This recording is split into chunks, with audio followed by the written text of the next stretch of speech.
Welcome back. The hashtag to use is Checkpoint. Tonight we're talking about the stalemate over the procurement of ballot papers that threatens to both dent the credibility of the IEBC and perhaps the timelines as we head towards the election.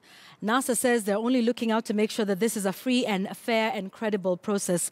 But our number tonight, before we begin, just takes a look at what the options are for both the IEBC and NASA that are involved in this court process. In the event that it is cancelled, what would happen? Well, first, the IEBC would have to restart the process. And if you take a look at the Public Procurement and Disposal Act, it states that in the event of a restricted tender, the IEBC will require a minimum of 14 days for the preparation of tenders for this purpose. Yeah, and this is according to Section 78 of the Act that says there shall be given a minimum period of 14 days. This would then mean that the Commission would have at least 28 days to conclude the whole process of the contract with the ballot papers and the results from providers. So let's talk about a document that was given to Parliament by IEBC, which gives some more numbers with respect to the timeline with this specific issue. According to the electoral management body, it would take another 21 days for the material to be printed and packaged. 21 days. And another 5 days would be required for proofreading and inspection, as well as acceptance of the material.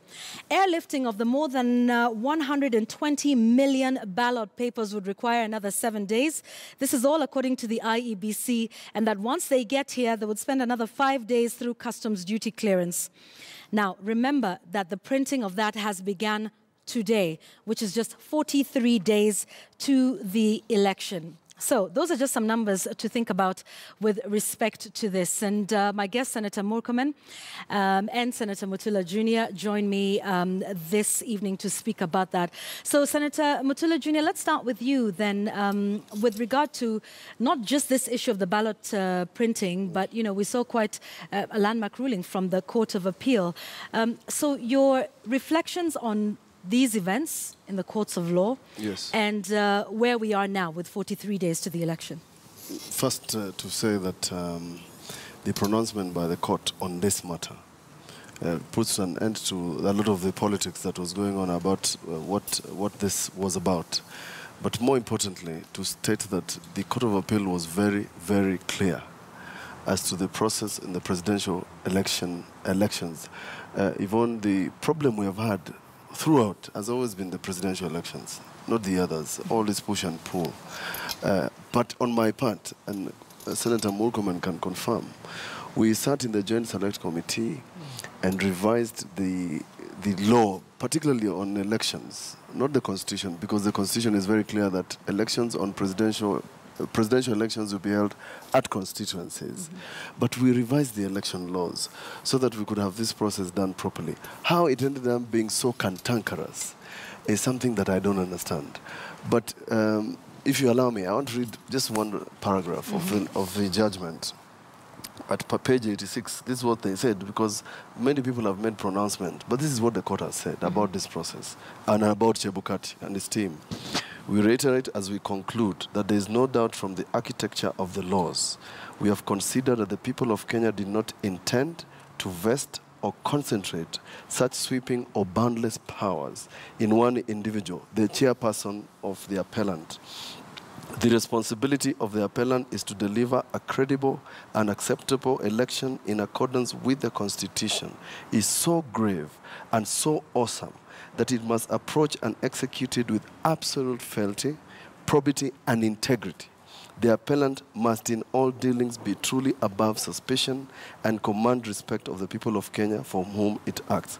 Much depends on it, indeed the present and future peace of this country. I have nothing else to say. That is it. That is exactly what should happen. And therefore, I'm happy about this. That's the end of it. Yeah. But my concern also is something else that we did in the Joint Select Committee, which is not this, is that our results are supposed to be in a public portal where the polling, the presiding officers and returning officer will send. It's well and good to say that these announcements will be done and declarations will be done at constituency level. Right. But a further check, a further proposal to ensure that you have speedy release of results is a public portal which nobody is talking about. And I'm extremely concerned about that. Okay. So that is an issue that we should now be discussing as opposed to these small little details, because they have always been in the law. All right. Yes. Senator?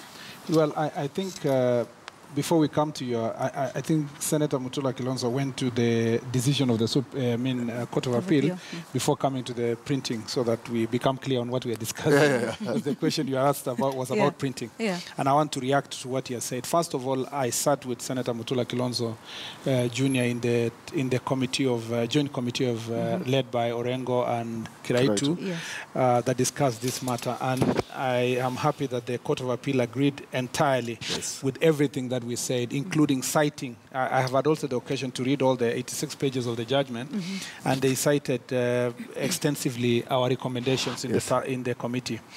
I was saddened to see the discussion that goes on in social media, and to some extent even in the media, that we're looking for who won. Yeah.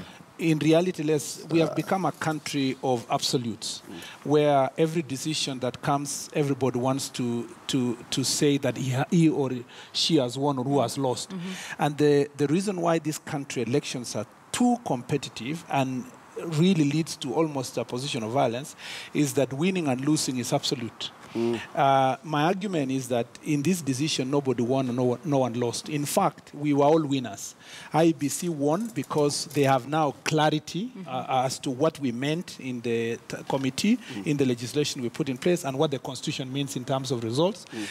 It is also who are Kenyans have also won because we have now more clarified procedure. Let me put it this way.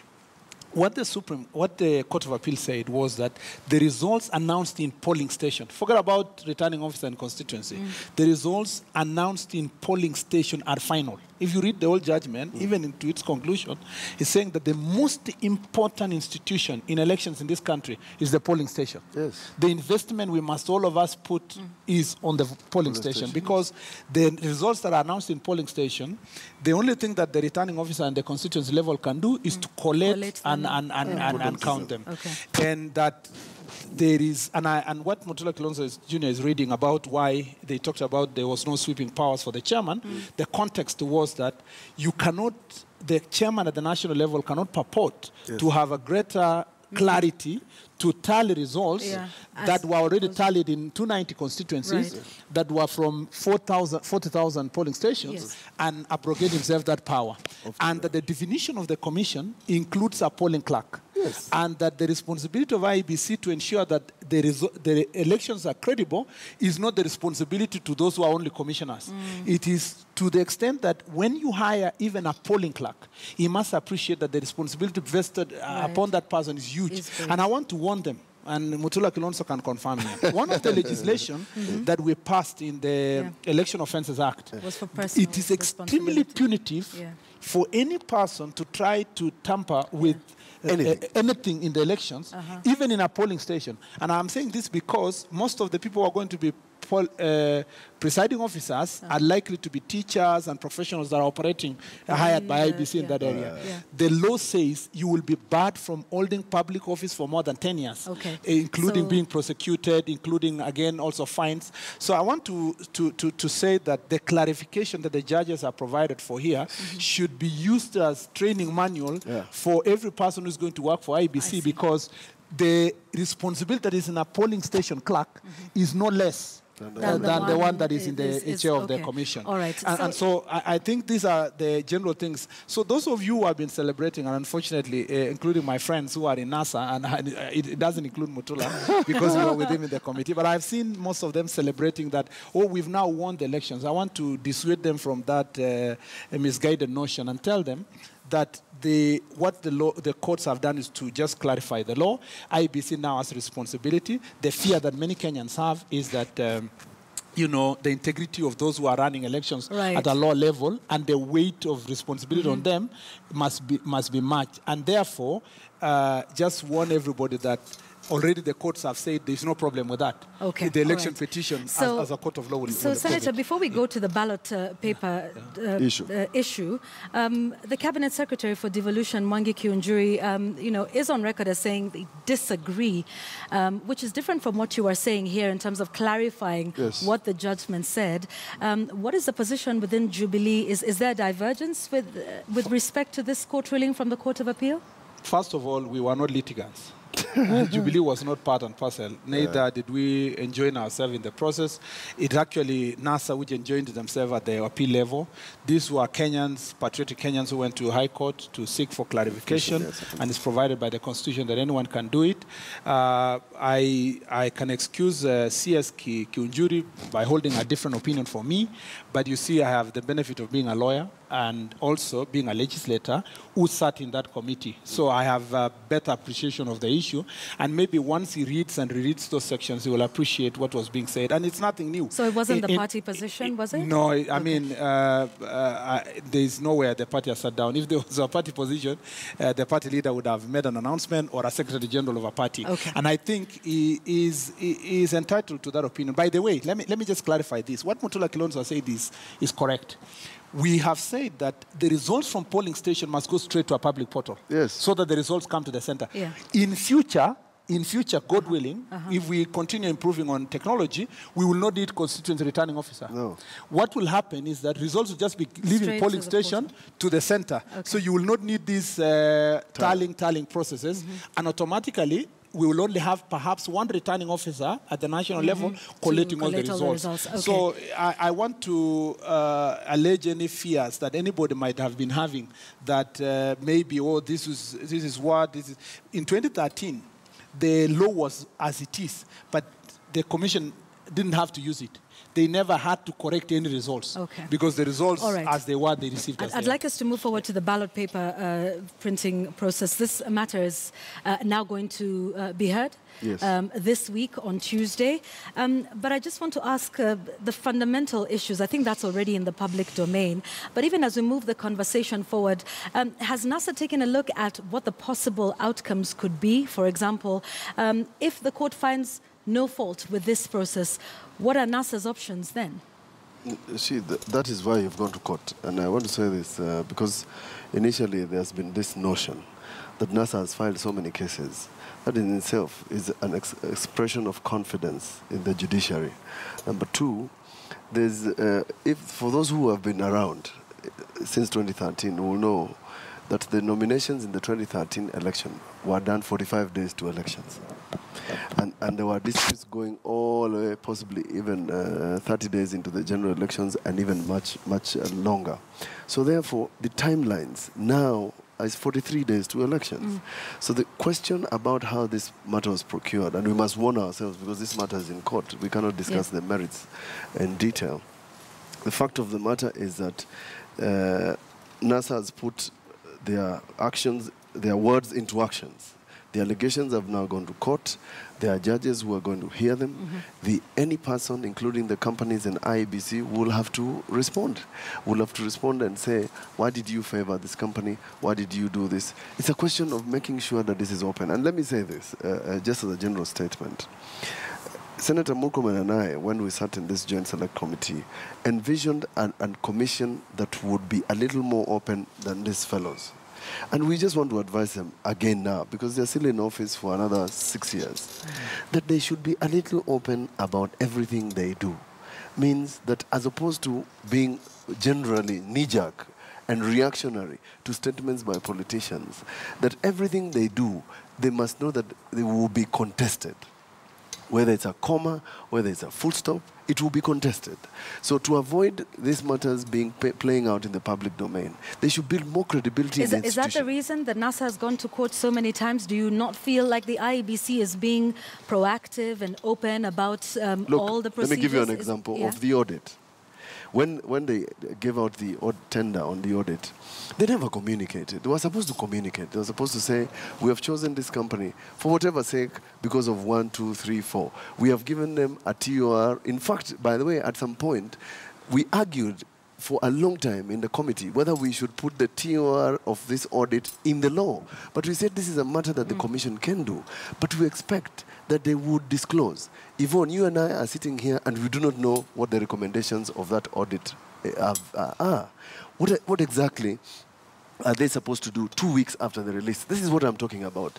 They are less open, more caged, running into a cocoon that was the Isaac-led committee. And therefore, everything they do, and trust me, something else is going to come up. Another question is going to be raised. All right, and we'll talk about another question that's going to be raised and another one is going to be raised. But I'd like your response to that. Are they less open? Are they more cagey? Are they not giving information? Let me first start by saying that the most thankless job anyone would ever apply.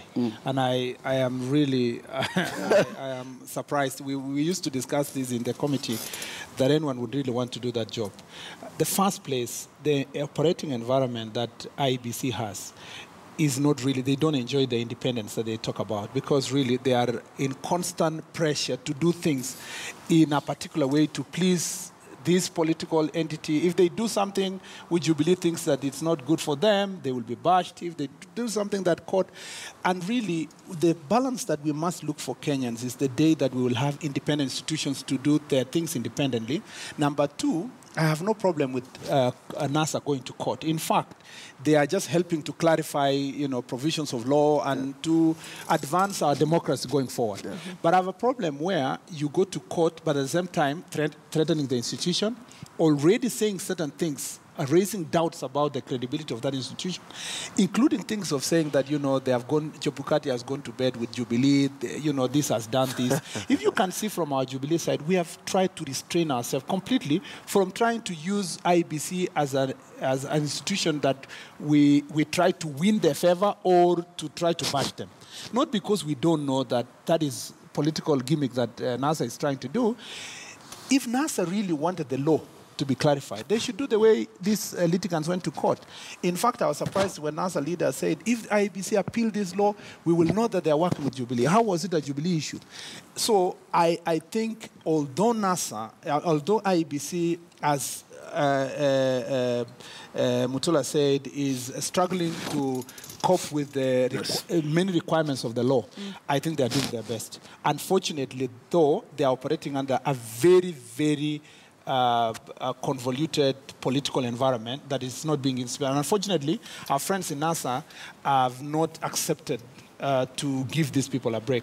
And I don't know really, I'm not a prophet, but I have said this.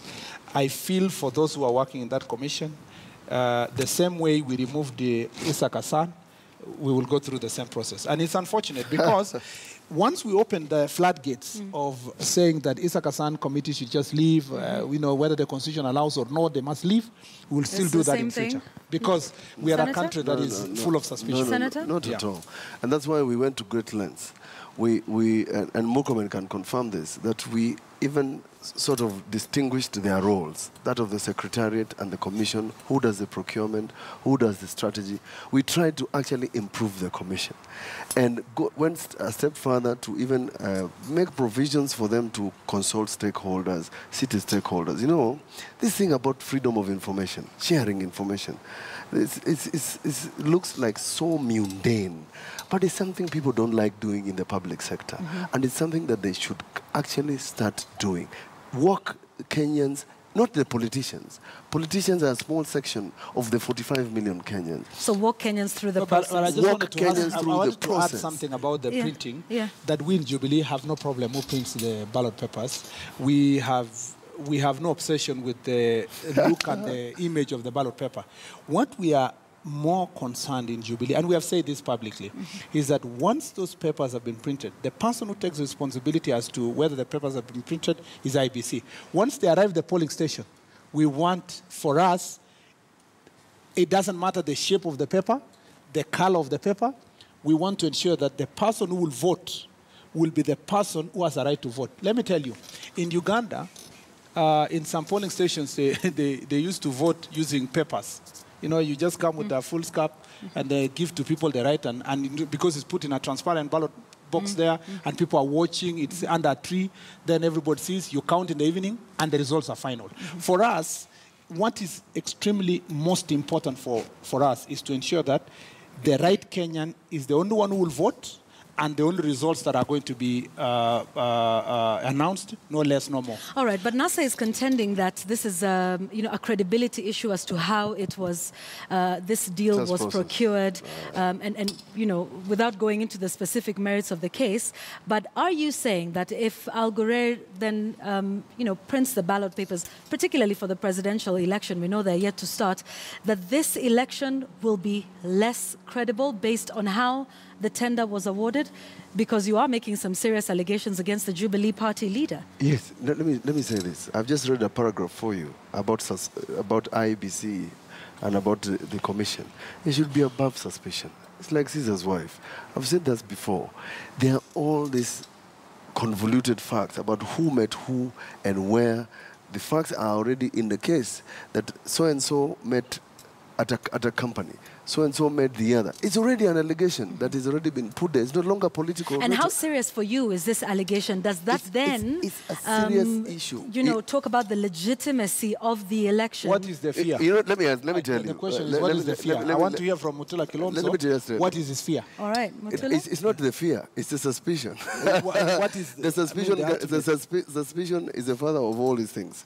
Let me tell you. The reason is this, that and in no more common parlance, where you expect that this gentleman, if we have an altercation with the two of us, this gentleman is the one who is a fair arbiter. If I find you having a cup of coffee with him and I'm not aware, that is suspicious. So it's as simple as that? It's as basic as that. Is that what and let me just explain something else that disappoints me immensely about all these things that we are not discussing.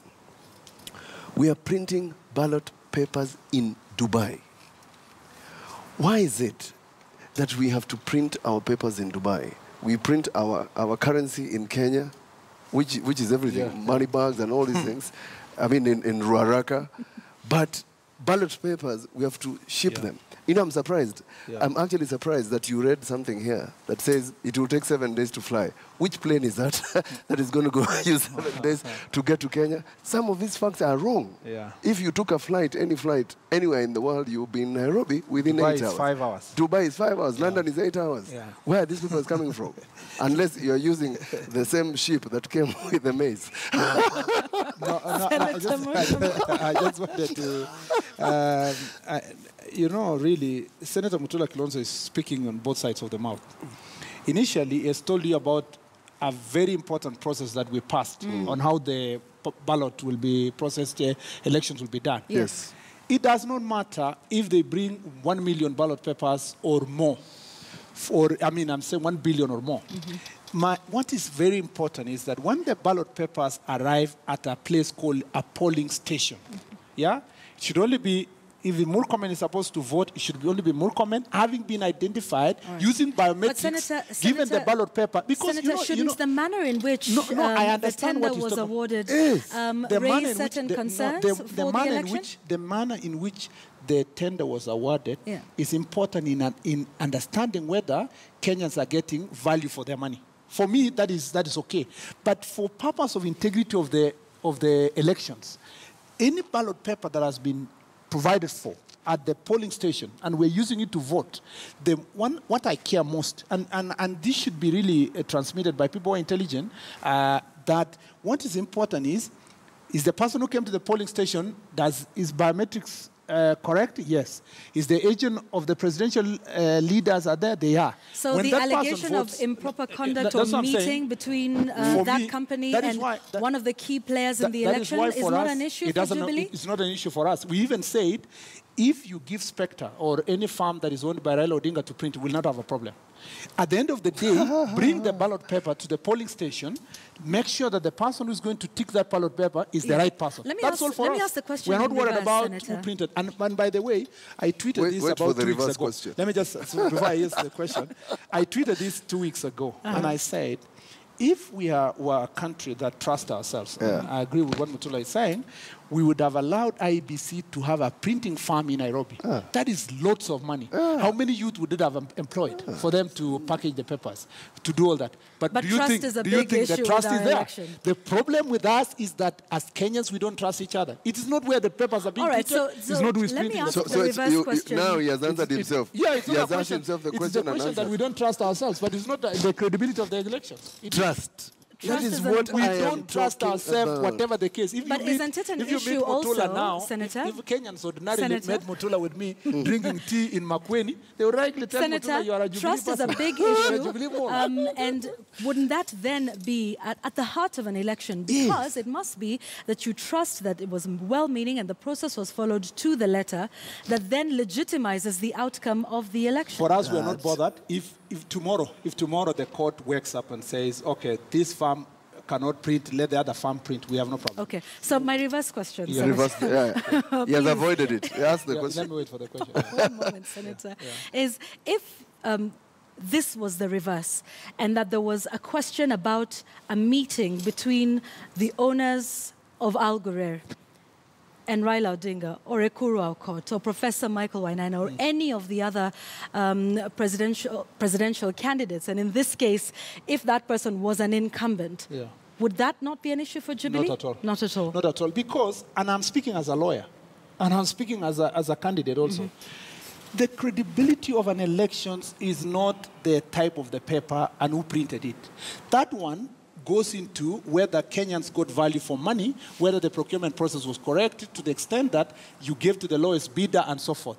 But those are some of the questions that NASA is raising. No, there are people who are worried that the paper will arrive at the polling station pre-marked. But when a paper has arrived to a polling station, honestly, Jameni, it is in a polling station, it is pre-marked. That's a spoiled paper. The thing we should all be worried about is that when I reach a polling station, are the biometrics correct? Is the right person going to vote? Then you are given the ballot paper, and the ballot paper is... So let me ask this question then. What goes to the box is the only paper that has been ticked by the valid voter. All right. Let me ask this question in closing. So what are NASA's options in case the court ruling doesn't go your way? Will you continue to participate in an election whose legitimacy you are questioning by virtue of questioning how this tender was awarded? Will you participate in the election? Will you not? What are some of your options? What's the outcome for NASA? We have something in the Senate called anticipating debate. In this one of yours, you're anticipating the outcome. Let me just say this. Just the same way this court process went through the end, you expect that the court will clarify in great detail this process.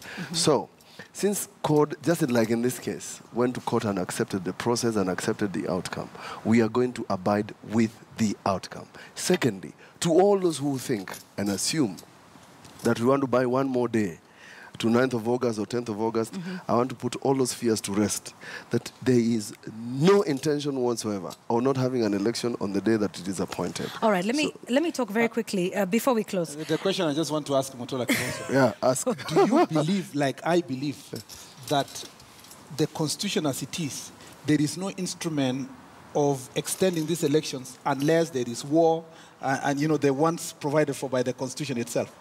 Do you think that a delayed ballot paper would necessitate postponement of an election? Not at all. Okay. So the election is cast in stone. I mean, even I think, strictly speaking, we are talking about timelines. If you have gone to a Dubai-based farm, it's a farm that possibly can print its ballot papers in 7 days and get them here within 4 hours. Okay. So that is not an issue at all. So let's talk about, very quickly, in closing, another court case that we understand NASA is set to go through with this week, which is to compel the IEBC to make known the complementary mechanism at least 30 days before the election.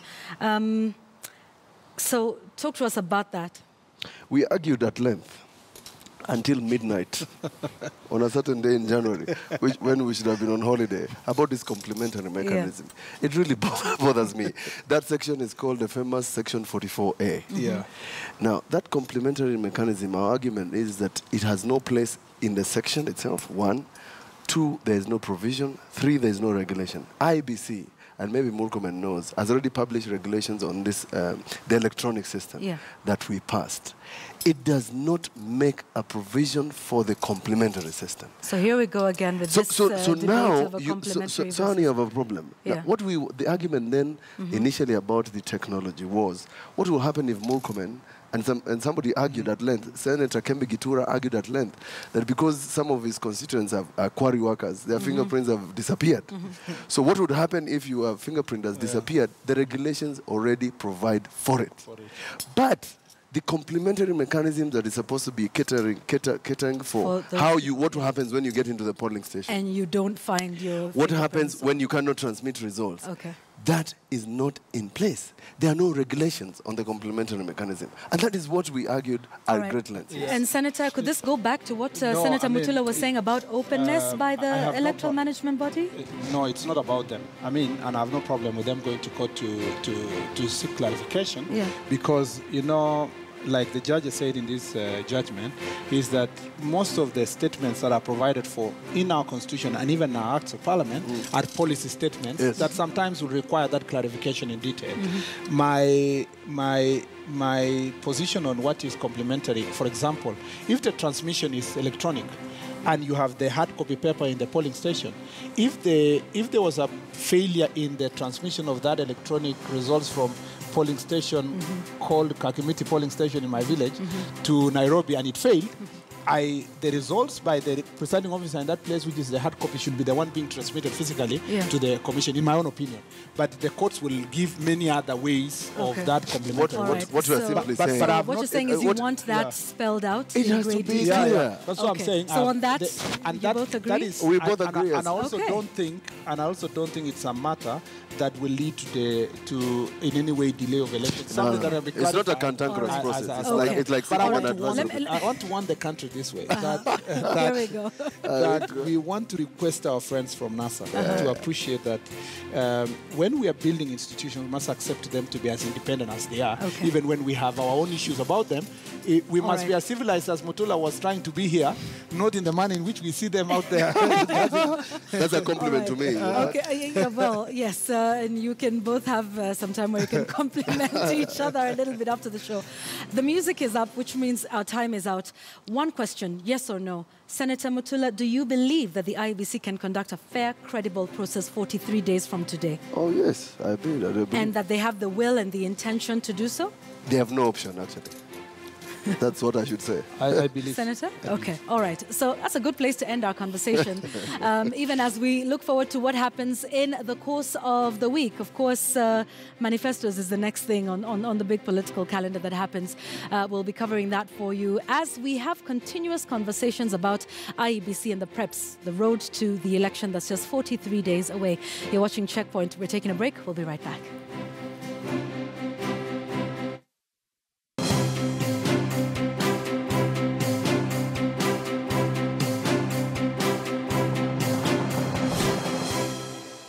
Ruby City